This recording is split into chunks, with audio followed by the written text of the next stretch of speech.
अस्सलामुअलैकुम एवरीवन। ये हमारा चैप्टर नंबर 6 जो हम पढ़ रहे थे हमारी एक्सेल से इम्यूनोलॉजी का चैप्टर, तो ये हमारी सेकंड वीडियो है। जल्दी से हम स्टार्ट करते हैं अपनी बेसिक टर्म से।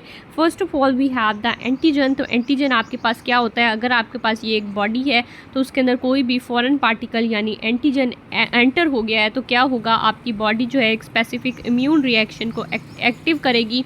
तो ये इम्यून रिएक्शन जिस एंटीजन के वजह से पैदा होगा, that substance is known as the antigen. ठीक है गया। ये आपके पास प्रोटीन हो सकती है, यूजुअली आपके पास प्रोटीन होती है, लेकिन ये आपके पास कार्बोहाइड्रेट, लिपिड और न्यूक्लिक एसिड की फॉर्म में भी मौजूद हो सकती है। फर्दर आपके पास नेक्स्ट आता है जी हेप्टिन। हेप्टिन आपके पास एक ऐसा मॉलिक्यूल होता है, स्मॉल मॉलिक्यूल, जिसका आपके पास मोलेकुलर वेट जो है वो लेस देन 8000 होता है। ये क्या करता है? ये खुद तो इम्यून रिएक्शन को स्टिमुलेट नहीं करता, लेकिन जब भी ये किसी एंटीजन के साथ बाइंड करता है तो ये स्ट्रांगली एक इम्यून रिएक्शन को एक्टिवेट कर देता है। तो ये आपके पास एक कैरियर प्रोटीन के तौर पर इस्तेमाल होता है। ठीक हो गया। फर्दर हमारे पास आ जाता है जी एंटीबॉडी।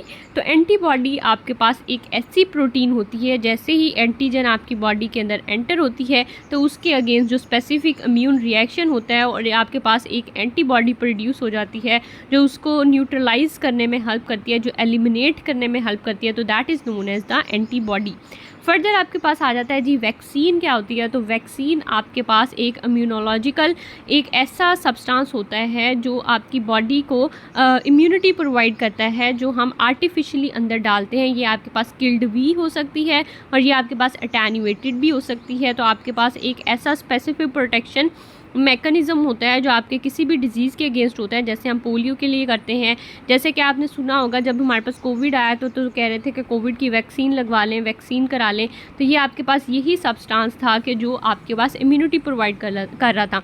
ये आपके पास किल्ड जर्म्स होते हैं या आपके पास अटेन्यूएटेड जर्म्स होते हैं, जिनको हम बॉडी के अंदर इंजेक्ट करते हैं और बॉडी समझती है कि आपके पास इन्फेक्शन हो गई है, जबकि आपके पास इन्फेक्शन नहीं हुई होती और वो उसके अगेंस्ट एंटीबॉडीज़ बनाना शुरू कर देती है। इस तरह हमारा सिस्टम जो है वो ऑलरेडी प्रोटेक्टिव हो जाता है अगेंस्ट दैट डिजीज़। ठीक हो गया।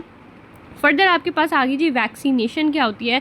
तो vaccination, introduction of the vaccines in the body is known as the vaccination. ठीक हो गया। उसके बाद आपके पास आ जाता है इम्यूनाइजेशन। तो इम्यूनाइजेशन आपके पास एक्टिव भी होती है और पैसिव भी होती है, जो आप बोथ कर सकते हैं इम्यूनोग्लोबुलिन्स के ज़रिए, वैक्सीन्स के ज़रिए और एंटीसीरास के ज़रिए। जैसे मैं आपको लास्ट वीडियो में भी बता चुकी थी, जो आपके पास इम्यूनोग्लोबुलिन्स होते हैं वो आपके पास हम ह्यूमन से इंजेक्ट करते हैं और जो आपके पास एंटीसीरा होते हैं वो हम एनिमल से लेते हैं। तो ये भी आपने याद रखना है। अगेंस्ट डिफरेंट डिजीज़ हम इसको यूज़ करते हैं। रेबीज़ के अगेंस्ट है, आपके पास हेपेटाइटिस बी है, आपके पास HIV है, इसके वजह से आपका प्रिक हो गया तो आप उसके लिए भी इसको इस्तेमाल करते हैं। फर्दर आपके पास जो लास्ट डेफिनेशन है दैट इज़ इनोक्यूलेशन। तो इनोक्यूलेशन हम यूज़ करते हैं स्मॉल पॉक्स के लिए, लेकिन जैसा कि स्मॉल पॉक्स आपसे एरेडिकेट हो चुका है तो अब ये किसी भी वैक्सीन के लिए इस्तेमाल किया जा सकता है, जो आप पार एंट्रीली देते हैं। पार एंट्रीली में आप सबक्यूटेनियस भी दे सकते हैं या आप इंट्रामस्कुलर भी दे सकते हैं। नेक्स्ट एक बहुत इंपॉर्टेंट जो आपके पास कॉन्सेप्ट आ गया दैट इज़ हर्ड इम्यूनिटी। तो ये आपके फिंगर टिप्स पर होना चाहिए। जैसे कि देखिए मैंने कितने सारे इंपॉर्टेंट लिखे हुए, वेरी वेरी वेरी इंपॉर्टेंट लिखा हुआ है इस टॉपिक के ऊपर। तो ये आपसे वाइवा में भी सुना जाता है और आपके रिटर्न में भी आ जाता है, तो आपने इसको अच्छे से तैयार करना है। ठीक है जी। सबसे पहले तो आपने अपनी बुक के ऊपर डेफिनेशन लिखना शुरू कर दें। जैसे जैसे मैं बोलती जा रही हूँ आपने साथ साथ इसको लिखते जाना है, क्योंकि आपकी बुक के अंदर इतनी अच्छी डेफिनेशन नहीं लिखी हुई, तो आपको ये डेफिनेशन ज़रूर तैयार करनी है। सबसे पहले आ जाती है जी आपके पास हर्ड इम्यूनिटी। ठीक है जी। आपने क्या करना है? आपने लिखना है जी herd immunity.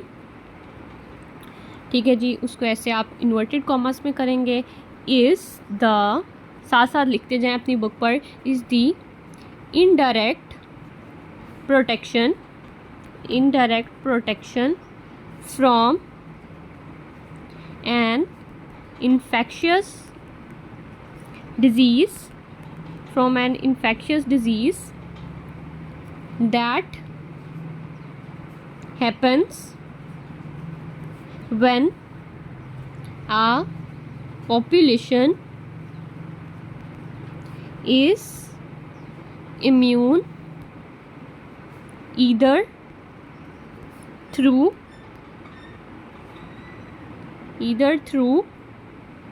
vaccination or immunity developed developed through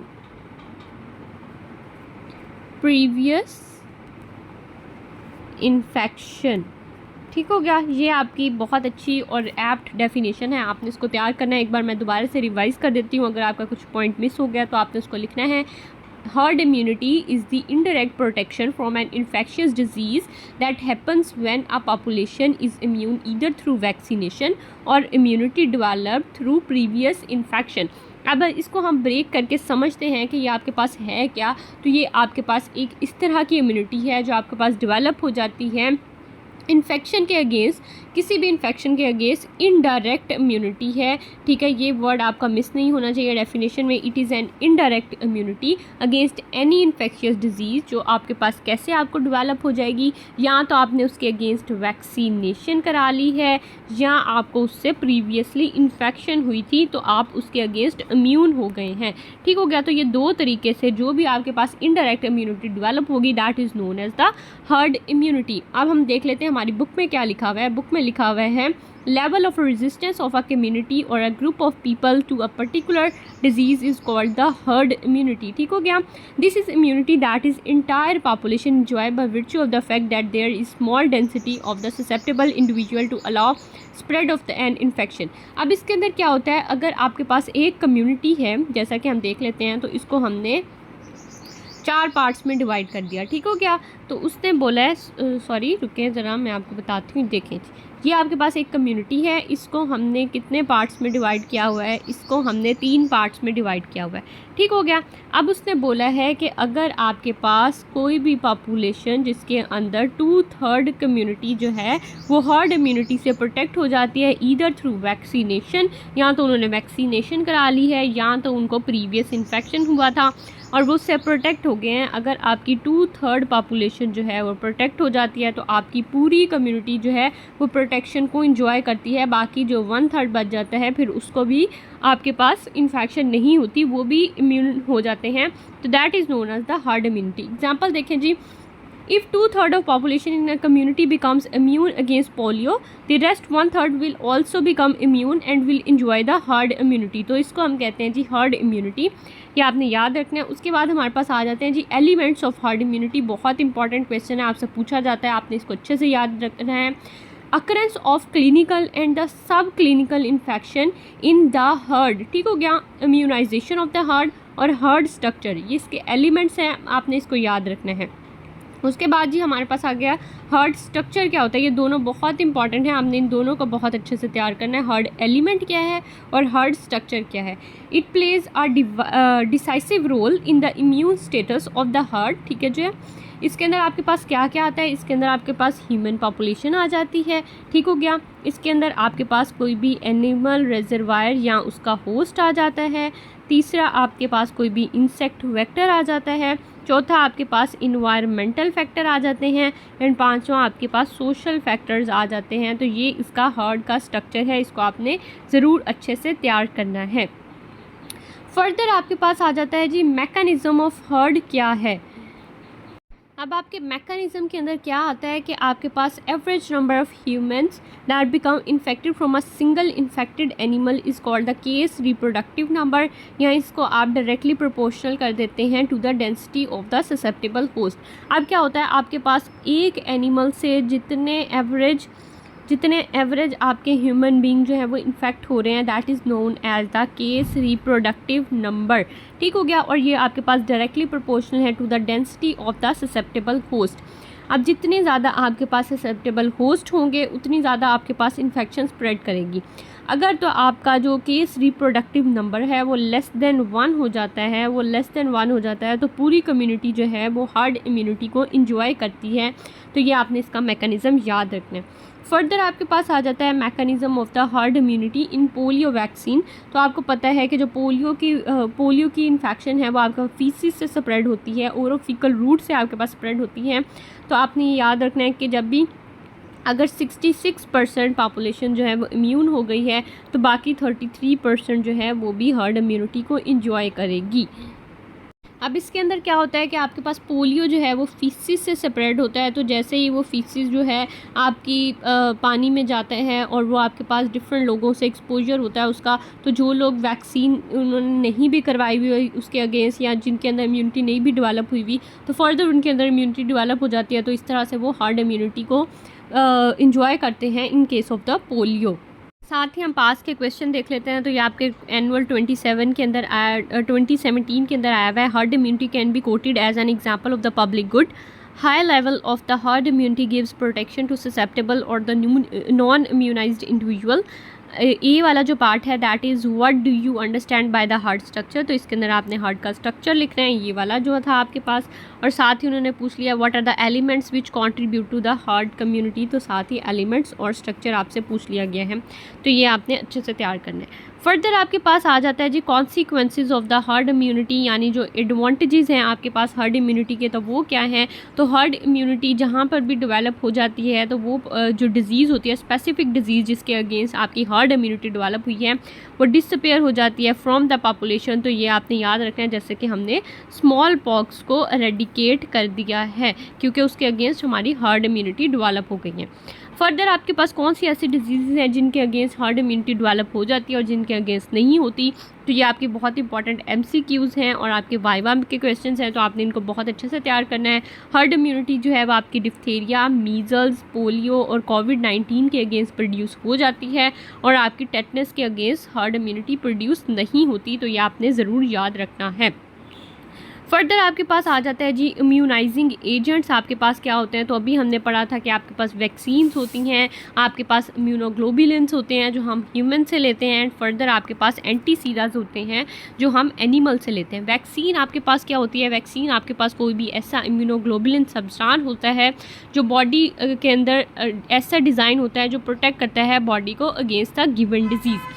अब क्या होता है कि ये आपके पास कैसे परफॉर्म करता है, इसका मोड ऑफ एक्शन क्या होता है। तो जैसे ही हम वैक्सीन को बॉडी के अंदर इंजेक्ट करते हैं तो वो अंदर जाके एंटीबॉडीज़ बनाना शुरू कर देती है। तो आपके पास बिफोर हैंड एंटीबॉडीज़ मौजूद होती हैं, आपके पास एक एक्टिव इम्यूनिटी मौजूद होती है। जैसे ही कोई भी एंटीजन आपकी बॉडी के अंदर अब एंटर होगा या इन्फेक्शन आएगी तो ऑलरेडी आपके पास पूरी एक फोर्स, आपकी पूरी आर्मी जो है वो वेल ट्रेंड मौजूद है, तो वो जल्दी से उस पर अटैक करेगी और वो इन्फेक्शन वहाँ ही ख़त्म हो जाएगी। फर्दर इसकी टाइप्स देखें जी, आपके पास 4 तरह की इसकी टाइप्स हैं। एक आपके पास लाइव अटेन्यूएटेड वैक्सीन होती है, साथ ही आपके पास इनएक्टिव और किल्ड वैक्सीन होती है। फर्दर आपके पास टॉक्सोइड है, एंड फर्दर आपके पास कंबाइंड जो आपके पास प्रेपरेशन है वो मौजूद होती है। ठीक हो गया। जो आपके पास लाइव अटेन्यूएटेड होती है ना वैक्सीन, जो आपके पास लाइव अटेन्यूएटेड वैक्सीन होती है ना, उसके अंदर क्या होता है, उसके अंदर विरुलेंस जो होती है ना, विरुलेंस को हम ख़त्म कर देते हैं, जबकि जो आपके पास एंटीजेनिसिटी होती है वो मौजूद होती है। एंटीजेनिसिटी आपके पास मौजूद होती है और विरुलेंस को हम ख़त्म कर देते हैं। ठीक है जी। तो इस तरह से ये लाइव अटेन्यूएटेड वैक्सीन के तौर पर हम बॉडी के अंदर इंजेक्ट करते हैं। अब ये आपके पास बैक्टीरियल हो सकती है, वायरल हो सकती है। बैक्टीरियल के अंदर आपके पास BCG, टाइफॉइड, ओरल या प्लेग के अगेंस्ट आप देते हैं। साथ ही आपके पास वायरल आ जाती है जिसमें ओरल पोलियो है, येलो फीवर है, मीजल्स एंड मम्प्स के अगेंस्ट देते हैं, और इसका जो रूट होता है दैट इज़ IM, यानी इंट्रामास्कुलरली हम इसको देते हैं। फर्दर इसके करेक्टरिस्टिक्स देखें तो करेक्टरिस्टिक्स के अंदर यही है कि ये आपके पास एंटीजेनिक डोज होती है जो लार्जर आपके पास उसको प्रोटेक्ट करती है। ठीक हो गया। ये एंटीजेनिसिटी इसके अंदर मौजूद होती है। आप सिंगल डोज के अंदर देते हैं। इसकी ड्यूरेशन जो है यानी ये लॉन्ग लास्टिंग होती है, लेकिन इतनी ज़्यादा लॉन्ग लास्टिंग नहीं होती जैसे कि नेचुरल इन्फेक्शन के अगेंस्ट आपकी बॉडी नेचुरल इन्फेक्शन के अगेंस्ट इम्यून होती है। ठीक हो गया। लेकिन आपकी जो आर्टिफिशियल होती है यानी जो आपकी पैसिव या किल्ड होती है उससे बेहतर इसकी ड्यूरेबिलिटी होती है। लेकिन इसका कुछ डिसएडवांटेज भी होता है, जैसे हम लाइव डालते हैं आपके पास अटेन्यूएटेड वैक्सीन तो उसके अंदर क्या होता है कि आपके पास विरुलेंस होने के चांसेस भी हो जाते हैं। तो उन्होंने कहा कि पोलियो की वैक्सीन अगर हम लाइव डालते हैं तो 2 मिलियन चिल्ड्रन में से एक बच्चे को पोलियो हो भी सकता है। यानी ये तो हम प्रोटेक्शन के लिए डाल रहे थे, लेकिन किसी एक बच्चे को 2 मिलियन में से ये हो भी सकता है, यानी पोलियो हो भी सकता है। साथ ही आपके पास प्रिकॉशंस क्या हैं, तो प्रिकॉशंस के अंदर ये है कि लाइव अटेन्यूएटेड वैक्सीन जो होती है वो आपने प्रेग्नेंट वूमेन को नहीं देनी, या जो आपके पास लो इम्यूनोडेफिशिएंट लोग हैं, इम्यूनोडेफिशिएंट लोग हैं उनको नहीं देनी, और प्रेग्नेंट वूमेन को नहीं देनी होती। ठीक हो गया। और साथ ही उसने कहा कि 2 लाइव वैक्सीन जो हैं वो आपने साइमल्टेनियसली नहीं देनी, और अगर साइमल्टेनियसली देनी है तो आपने डिफरेंट साइट्स पे देनी है, या उनके दरमियान में 3 हफ्ते का वक्फा होना चाहिए। और साथ ही उसने कहा है कि इसको प्रॉपरली स्टोर करना चाहिए ताकि उसकी इफ़ेक्टिवनेस बरकरार रहे। फर्दर हमारे पास जो नेक्स्ट आती है दैट इज़ आपके पास इनएक्टिवेटेड या किल्ड वैक्सीन। अब इसके अंदर हम क्या करते हैं, इसके अंदर आपकी जो पैथोजेनिसिटी होती है, पैथोजेनिसिटी जो होती है वो हम ख़त्म कर देते हैं, और जो आपकी एंटीजेनिसिटी होती है वो मौजूद होती है। ठीक हो गया। तो ये आपने याद रखना है कि पैथोजेनिसिटी को हम ख़त्म कर देते हैं और एंटीजेनिसिटी आपकी मौजूद होती है। बैक्टीरियल के अंदर टाइफाइड, कॉलेरा, आपके पास पर्टुसिस है, मेनिंजाइटिस है, हीमोफिलस इन्फ्लुएंजा है, और वायरल में आपके पास रेबीज़ है, साल्क जो पोलियो की है, साथ ही हेपेटाइटिस बी है, आपके पास जैपनीज़ एन्सेफेलाइटिस है, और इसको आप सबक्यूटेनियस या IM देते हैं। इसके करैक्टरिस्टिक्स देख लें तो इसकी आपको 2-3 डोसेस की ज़रूरत होती है। ठीक है जी। और साथ ही ये आपके पास यूजुअली सेफ़ है, लेकिन इसकी एफिकेसी जो है वो लेस होती है, इसकी ड्यूरेबिलिटी लेस होती है than that of the live attenuated, और ये हर डेंजरस वैक्सीन, डेंजरस जो डिज़ीज़ होती है उसके अगेंस्ट हम इसी को देते हैं।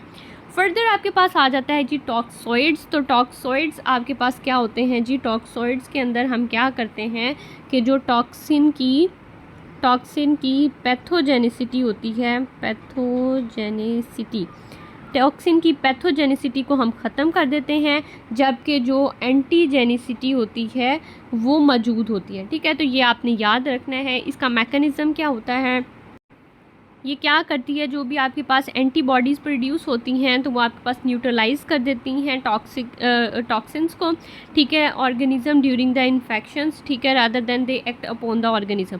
ठीक है। जो उनकी मोबिलिटी होती है, उनके जो टॉक्सिन होते हैं उनको न्यूट्रलाइज़ कर देती है, लेकिन उनको एज ऑर्गेनिज्म को एज सच ख़त्म नहीं करती। ठीक है।